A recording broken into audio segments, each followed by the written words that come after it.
The text came at 11:43 at night. 4 words on a glowing screen. He hurt me. Daniel stared at it for a long time. He did not know the number. Did not know the person behind it. He could have ignored it. Should have, probably. But he felt the desperation in those 4 words. He typed back, "I'm on my way." And everything changed. Daniel Thomas lived in a house that was too quiet. It had been 3 years since the accident. 3 years since the phone call that split his life into before and after. His wife had been driving home from her sister's place when a truck ran a red light. The police said she died instantly. They said it like that was supposed to help. It did not. He worked as an IT technician at a small company downtown. The job was steady, predictable. He fixed computers, reset passwords, installed software updates. It kept him busy enough to forget, at least during the day. At night, the quiet came back. His daughter Mira was 7 years old. She had her mother's eyes and her mother's smile, though she used the smile less and less as time went on. She was a sensitive child, thoughtful. The kind who noticed things other kids did not. At school, she would watch the other children hug their mothers at pickup time, and something would flicker across her face before she turned away. Daniel saw it. He always saw it, but he did not know how to fix it. One night, a few weeks before the text message, Mira had trouble sleeping. Daniel sat on the edge of her bed, brushing hair away from her forehead the way his wife used to do. Mira looked up at him with those careful eyes and asked, "Dad, why don't you find someone new so I can have a mom again?" Daniel opened his mouth, closed it. He had no answer. So he just pulled her into a hug and held her until she fell asleep. After that, he made a quiet promise to himself. He would not let anyone into their lives. Not because he did not want to, but because he could not risk losing someone again. And he could not risk Mira losing someone again. It was easier to stay closed off. Safer. That was the logic he lived by. Until the night the text came, Sarah Lane had spent most of her adult life trying to be enough. She was 28 years old and worked at a small bookstore on the east side of town. It was the kind of place that smelled like old paper and coffee, where regulars knew her by name and tourists wandered in looking for postcards. She liked the work. It was quiet, predictable, safe. Her boyfriend Fred was none of those things. He was loud and charming in the way that made people look twice. He worked in sales, talked fast, dressed well. When they first started dating 2 years ago, Sarah thought he made her feel alive. Lately, she just felt tired. Fred had a way of making everything her fault. If he was late, it was because she had not reminded him. If he was angry, it was because she had said the wrong thing. If he was distant, it was because she was not trying hard enough. Her best friend Emily had told her more than once to leave. But Sarah always found a reason to stay. She told herself love was supposed to be hard, that relationships took work, that if she just tried a little more, things would get better. She believed it. Or she wanted to. On the night it happened, Sarah had planned to surprise Fred. She left work early, picked up his favorite takeout, and drove to his apartment. She had a key. He had given it to her 6 months ago, back when things still felt hopeful. She unlocked the door and stepped inside. The lights were dim. Music was playing softly from the bedroom. And then she heard it. Laughter. A woman's voice, light and easy, followed by Fred's low chuckle. Sarah stood in the doorway, holding the bag of food. Her hands started shaking. She did not go into the bedroom, did not confront him. She just set the bag down on the counter, walked back out, and closed the door behind her. For a few minutes, she sat in her car in the parking lot, staring at nothing. Then she started driving. She had no destination. She just drove until she saw a bar on the corner of a quiet street. It was small, dimly lit, the kind of place where no one would ask questions. Sarah went inside and ordered a drink, then another, then another. The alcohol blurred the edges of everything. The hurt, the anger, the humiliation. It all became one heavy weight pressing down on her chest. At some point, she pulled out her phone. Her vision was swimming, but she managed to open her messages. She needed to talk to Emily. Needed someone to tell her she was not crazy. She typed, "He hurt me." Then she attached her location and hit send, except she did not send it to Emily. Her finger slipped. The number was 1 digit off. She did not notice. Daniel was already in bed when the text came through. He had just finished reading Mira a story and was lying in the dark, scrolling through his phone without really looking at anything. The notification lit up the screen. Unknown number. He almost ignored it, but something made him open it. "He hurt me." 3 words. And a location pin. Daniel stared at the message. His first thought was that it was a mistake. A wrong number. But the location was real. A bar about 20 minutes away. He thought about his wife again. About the night she died. About how no one had been there to help. He typed back, "Are you safe? Where are you?" No response. Daniel sat up in bed. He checked the time. It was almost midnight. Mira was asleep down the hall. He could ignore this, probably should, but the words kept replaying in his head. He hurt me. What if someone really needed help? What if they were in danger and he just went back to sleep? He got out of bed and walked quietly down the hall. Mira was curled up under her blankets, breathing softly. He stood in the doorway for a moment, watching her. Then he grabbed his phone and called Mrs. Parker, the neighbor who lived 2 doors down. She was a retired schoolteacher, kind and reliable. She had helped him out more than once over the past 3 years. Mrs. Parker answered on the 3rd ring, her voice groggy but alert. "Daniel? Everything okay?" He kept his voice low so he would not wake Mira. "I'm sorry to call so late. I need a favor. Can you come sit with Mira for a bit?" Something came up. Mrs. Parker did not ask questions. She just said she would be there in 5 minutes. Daniel grabbed his jacket and keys. He checked on Mira one more time, then met Mrs. Parker at the door. "I won't be long," he said. She nodded. "Be careful." He got in his car and pulled up the location on his phone. The bar was on the south side of town, near the industrial district. Not a great area, but not the worst either. As he drove, he kept glancing at his phone, hoping for another message, some confirmation that this was real. But nothing came. By the time he pulled into the parking lot, doubt was creeping in. What if this was a prank? What if he walked in there and made a fool of himself? But he thought about the message again. The desperation in those 3 words. He turned off the engine and got out of the car. The bar was small and dimly lit. A neon sign flickered in the window. Daniel pushed open the door and stepped inside. The air smelled like stale beer and cigarette smoke. A few people sat scattered at tables, nursing drinks and talking in low voices. The bartender glanced up at him, then went back to wiping down glasses. Daniel pulled out his phone and dialed the number that had texted him. Somewhere in the corner of the room, a phone started ringing. He followed the sound. A woman sat alone at a table near the back. Her hair was dark and messy, falling over her face.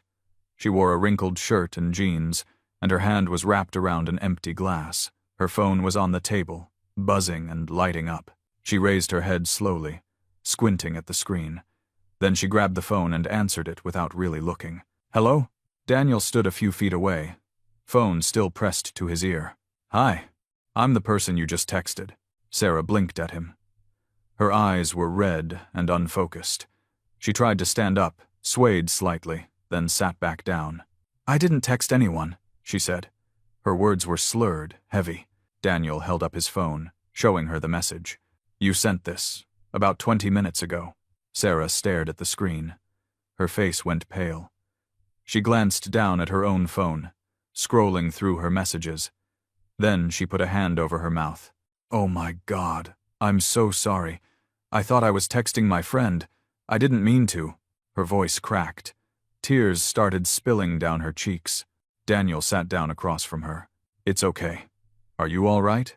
Sarah shook her head. She tried to wipe her eyes, but the tears kept coming. "No, I'm not all right.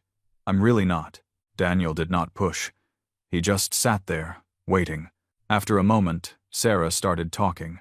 The words came out in broken pieces, disjointed and raw. She told him about Fred, about the other woman, about always feeling like she was not enough. Daniel listened. He did not interrupt. He did not offer advice. He just let her talk. At some point, the bartender brought over a glass of water. Daniel pushed it toward Sarah. She drank it slowly, her hands still shaking. "You didn't deserve that," Daniel said quietly. Sarah met his eyes. They were red and exhausted. "Then why did I stay so long? Maybe I really am not good enough." Daniel shook his head. "That's not true." Sarah did not respond. She just stared down at the table. A few minutes later, her head dropped forward, and she went still. Daniel leaned closer. "Hey, are you okay?" No response. She had passed out. Daniel glanced around the bar. No one seemed to notice or care. He checked her phone, but it was locked. He had no way to reach anyone. No idea who to call. He thought about calling an ambulance, but she was just drunk. Not in danger. He thought about leaving her there, but she was alone, vulnerable. Then she mumbled something in her sleep and grabbed his arm, holding on tight. "Don't leave me." Daniel stared down at her hand on his sleeve. He thought about Mira, about going home, about staying in his quiet, safe life. Then he made a decision. He carefully lifted Sarah to her feet, supporting her weight as they walked out to his car. She leaned against him the whole way, barely conscious. He drove her back to his house. It was not the smartest decision, but it was the only one that felt right. Daniel pulled into his driveway just after 1 in the morning. The street was dark and silent. Most of the lights in the neighboring houses were off. Sarah was still half-conscious in the passenger seat, her head resting against the window. She had not said a word during the drive. Daniel turned off the engine and sat there for a moment, wondering if he had just made a terrible mistake. He had no idea who this woman was, had no way of knowing if she was safe, or dangerous, or just deeply unlucky. But she had been alone in that bar, and he could not bring himself to leave her there. He got out of the car and walked around to the passenger side. When he opened the door, Sarah stirred slightly but did not wake. Daniel leaned down and gently shook her shoulder. "Hey, we're here." Her eyes fluttered open. She looked around, confused. "Where?" Daniel kept his voice low. "My house. You're safe. I just need you to walk inside, okay?" Sarah nodded slowly. She tried to stand, but her legs buckled. Daniel caught her before she fell, looping her arm over his shoulder. Together, they made their way up the front steps. Mrs. Parker was waiting just inside the door. She took one look at Sarah and raised an eyebrow but said nothing. Daniel shot her a grateful look. "Thank you. I'll explain later." Mrs. Parker nodded and quietly slipped out the door. Daniel guided Sarah down the hall to the guest room. It was small and plain, with a bed that had not been used in months. He helped her sit down on the edge of the mattress. "You can sleep here tonight. There's a bathroom right across the hall. I'll be down the hall if you need anything." Sarah raised her gaze to meet his. Her eyes were clearer now, but still heavy with exhaustion and something else. Shame, maybe. "I'm sorry," she whispered. Daniel shook his head. "Don't be. Just get some rest." He left the door cracked open and went back to check on Mira. She was still asleep, curled up under her blankets. Daniel stood in the doorway for a long time, watching her breathe. He had broken his own rule. He had let someone in, even if just for one night, and he had no idea what that meant yet. Sarah woke to sunlight streaming through unfamiliar curtains. For a few seconds, she had no sense of where she was. The bed was not hers. The walls were not hers.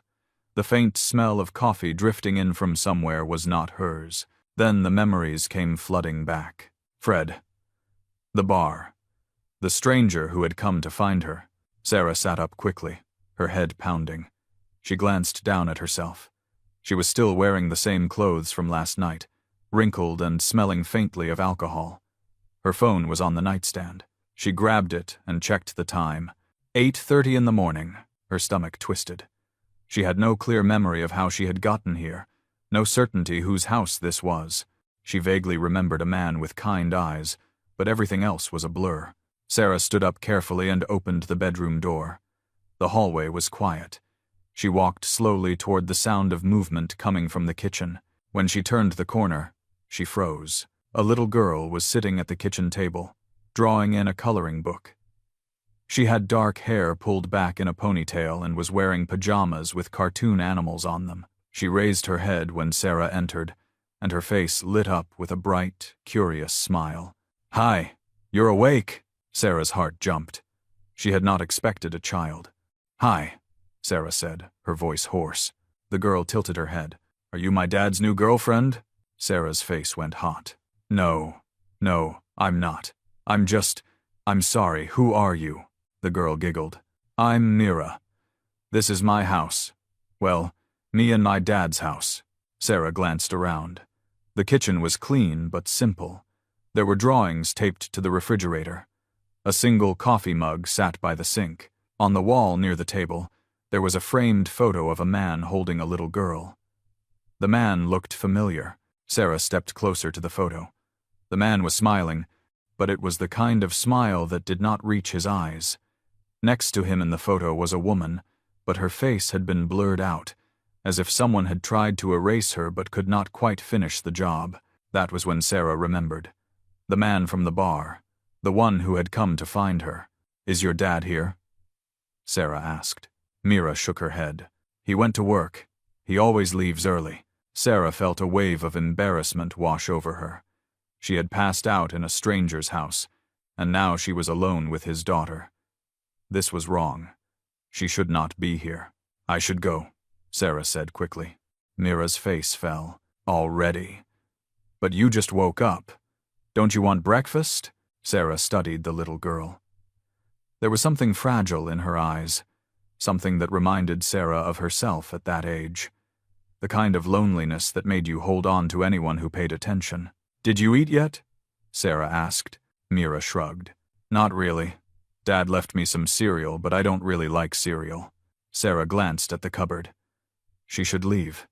She should walk out the door and never come back. But Mira was watching her with those hopeful eyes, and Sarah could not bring herself to disappoint her. "Okay.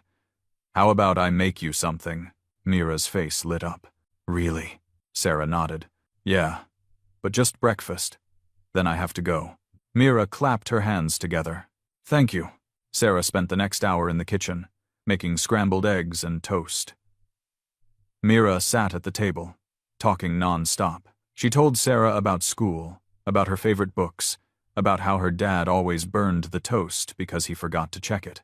Sarah listened, half distracted, trying to piece together what had happened the night before. She still had no clear understanding of why the man had brought her here, instead of just calling her a cab. But there was something about this house that felt strangely safe, quiet, warm. After they finished eating, Mira asked if Sarah wanted to see her drawings.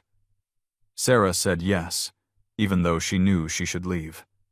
Mira brought out a stack of papers covered in crayon sketches. Most of them were of flowers and animals, bright and cheerful. But one drawing was different. It was a picture of 3 people, a man, a woman, and a little girl. The woman's face was scribbled out. "That's my family," Mira said quietly. "That's my mom. She died when I was 4. Sarah's chest tightened. "I'm sorry." Mira stared down at the drawing. "It's okay. I don't remember her that much. But Dad does. He's really sad sometimes, even though he tries to hide it."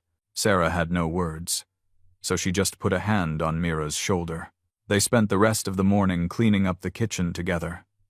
Mira kept talking, filling the silence with stories and questions. And for the first time in a long time, Sarah felt something other than emptiness. In the afternoon, they sat on the couch together. Mira showed Sarah more of her drawings, and they watched a cartoon movie. Sarah kept thinking she should leave, but every time she mentioned it, Mira's face would fall, and Sarah would stay a little longer. By the time the movie ended, it was almost evening. Daniel left work at 3 in the afternoon. He told his boss he had a family emergency, which was not entirely a lie. He had spent the entire day distracted, checking his phone every few minutes, wondering if Sarah had woken up yet, wondering if she had just left without saying anything. He pulled into his driveway a little after 3:30. The house looked the same as always, but something felt different. He could smell food cooking before he even opened the door. Daniel stepped inside and stopped. Sarah and Mira were in the kitchen together. Mira was standing on a stool, stirring something in a pot on the stove. Sarah was next to her, laughing at something Mira had just said. The late afternoon light streamed through the window, casting everything in a soft, golden glow. For a moment, Daniel just stood there, watching.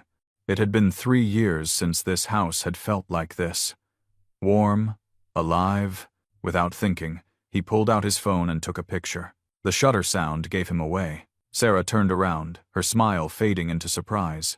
Mira jumped off the stool and ran over to him. "Dad, you're home early." Sarah made dinner. Daniel met Sarah's eyes.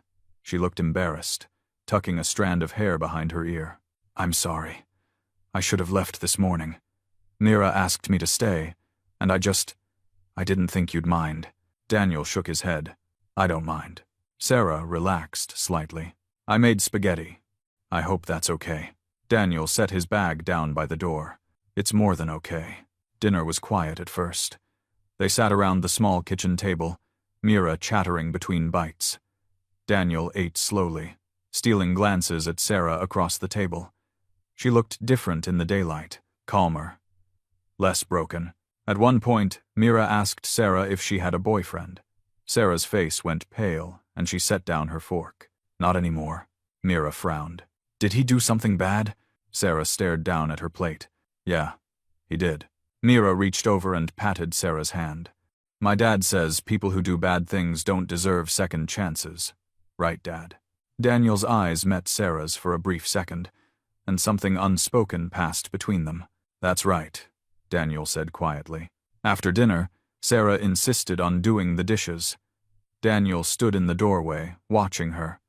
Mira had gone to her room to get ready for bed. "Thank you," Daniel said. Sarah turned around, surprised. "For what?" Daniel gestured toward the kitchen, the table, the house. "For staying. For making her smile. She doesn't do that much anymore." Sarah's expression softened. "She's a good kid," Daniel nodded. "She is." There was a long silence. Sarah dried her hands on a towel and turned to face him fully. "Why did you come last night? You didn't know me. I could have been anyone." Daniel leaned against the doorframe. "I don't know. I saw the message and I couldn't ignore it." Sarah dropped her gaze. "Most people would have." Daniel held her gaze steadily. "I'm not most people." Sarah smiled, just a little. Then she glanced at the clock. "I should probably go. I've already overstayed my welcome." Before Daniel could respond, Mira appeared in the hallway, wearing her pajamas. "Do you have to go?" Mira asked, her voice small. Sarah knelt down to Mira's level. "Yeah, sweetheart. I do." Mira's lip trembled. "Will you come back?" Sarah hesitated.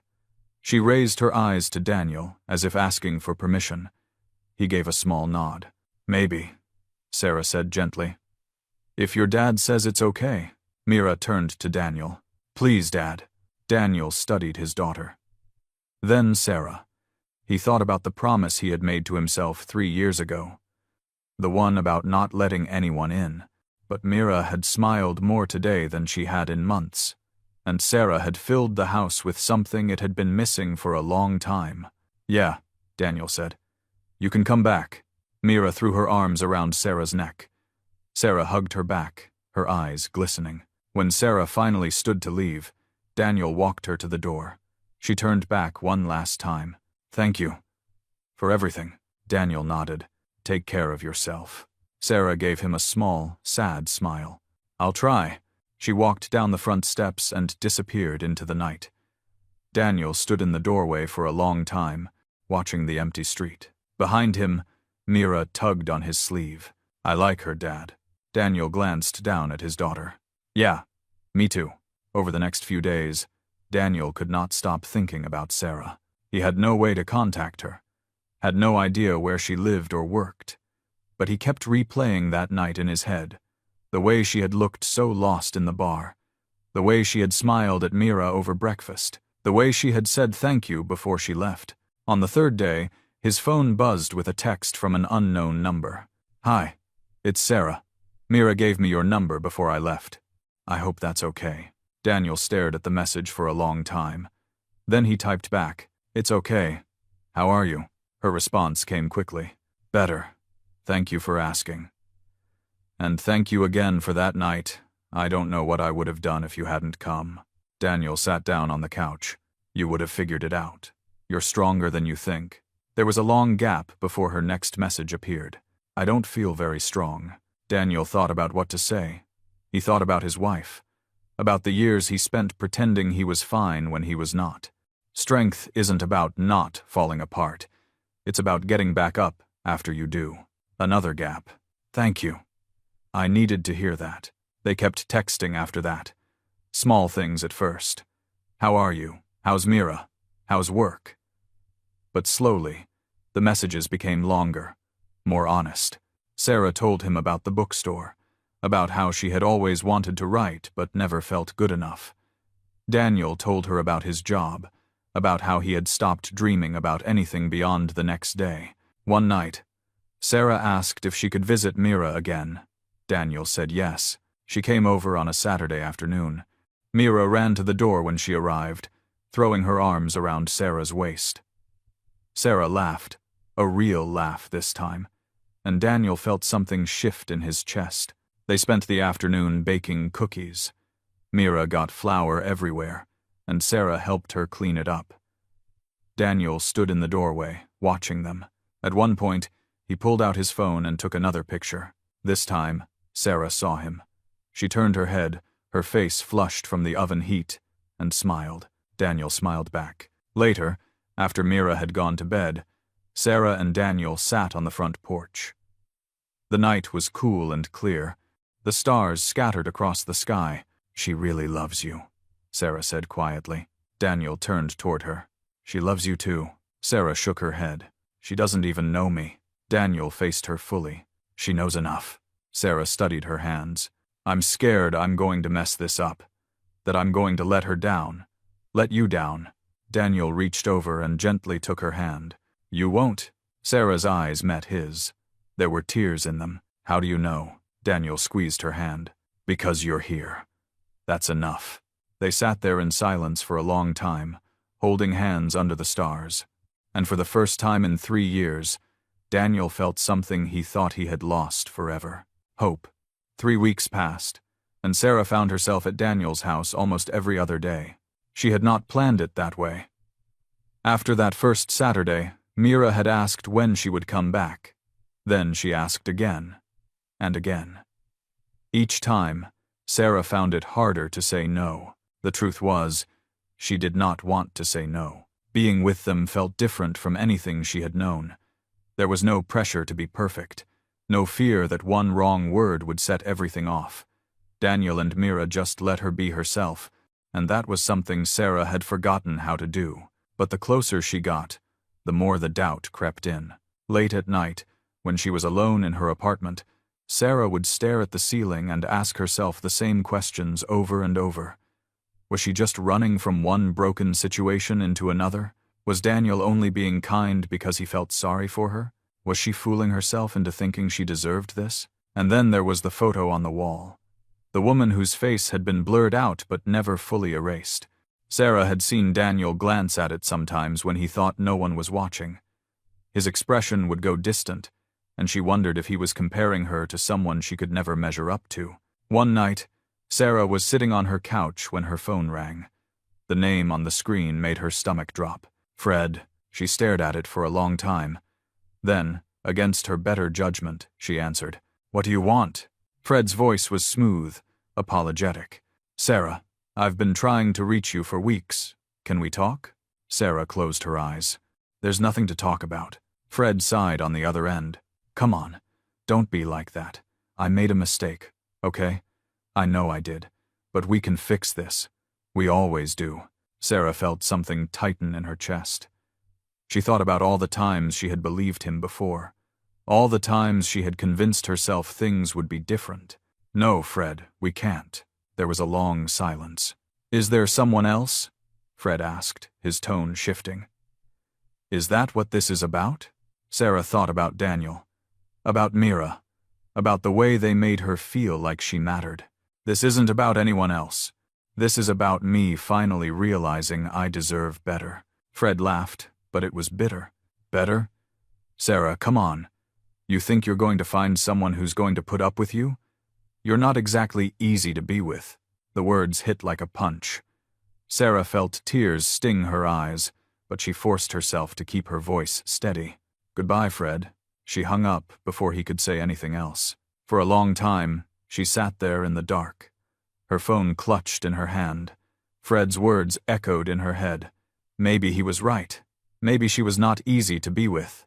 Maybe she was setting herself up for another heartbreak. But then she thought about Daniel's hand holding hers on the porch, about Mira's laugh when they baked cookies together, about the way she felt like she could breathe when she was with them. Sarah wiped her eyes and made a decision. She was not going back. The next day, Sarah's best friend Emily called. "I heard Fred's been trying to reach you," Emily said, her voice concerned. "Please tell me you're not thinking about going back to him." Sarah was at the bookstore, restocking shelves during her lunch break. "I'm not. I talked to him last night. I told him it was over." Emily let out a relieved breath. "Thank God. You have no idea how worried I've been." "So what now? Are you okay?" Sarah thought about how to answer that. "I don't know. I've been spending time with someone. Well, two people, actually. A guy and his daughter." Emily's tone shifted to curiosity. "Wait, what?" "Start from the beginning." Sarah told her the whole story. The text message, the bar, waking up in Daniel's house, Mira, the dinners, the texts. Emily listened without interrupting. When Sarah finished, Emily was quiet for a moment. "Wow, that's actually really sweet," Sarah smiled. "It is, but I'm scared, Em. I'm scared I'm just replacing one thing with another, or that I'm going to mess it up, or that he's just being nice because he feels sorry for me." Emily's voice was firm. "Sarah, listen to me. You've spent the last 2 years with someone who made you feel like you weren't enough. If this guy makes you feel the opposite, don't run from it. You deserve to be happy. Do you hear me?" Sarah felt tears prick her eyes again, but this time they were different. "Yeah, I hear you." Emily softened. "Good. Now go get him." That evening, Daniel sat on the edge of his bed, staring at the framed photo on his nightstand. It was a picture of his wife, taken a few months before the accident. She was smiling, her hair blowing in the wind. He had kept it there for 3 years, looking at it every night before he went to sleep. Lately, though, he had been looking at it less. He picked up the frame and ran his thumb over the glass. He thought about the promise he had made after she died. The one about never letting anyone in again, about protecting Mira from more loss. But Mira was not losing anything. She was gaining something. And maybe, so was he. Daniel heard a soft knock on the door. He turned to see Mira standing in the doorway, clutching her stuffed rabbit. "Can't sleep?" Daniel asked. Mira shook her head and climbed onto the bed next to him. She studied the photo in his hands. "That's Mom, right?" Daniel nodded. "Yeah, that's her." Mira was quiet for a moment. Then she raised her eyes to him. "Do you think Mom would like Sarah?" The question caught Daniel off guard. He studied his daughter. "Why do you ask?" Mira shrugged. "Because I like Sarah, and I think she makes you happy, and I think Mom would want you to be happy." Daniel felt something break open in his chest. He set the photo down and pulled Mira into a hug. "I think she would like her too." Mira hugged him back. "Then you should tell Sarah that. Because I think she's scared you don't like her." Daniel pulled back, surprised. "What makes you think that?" Mira watched him with those wise, serious eyes. "Because she looks at you the same way you look at her, like she's afraid it's going to go away."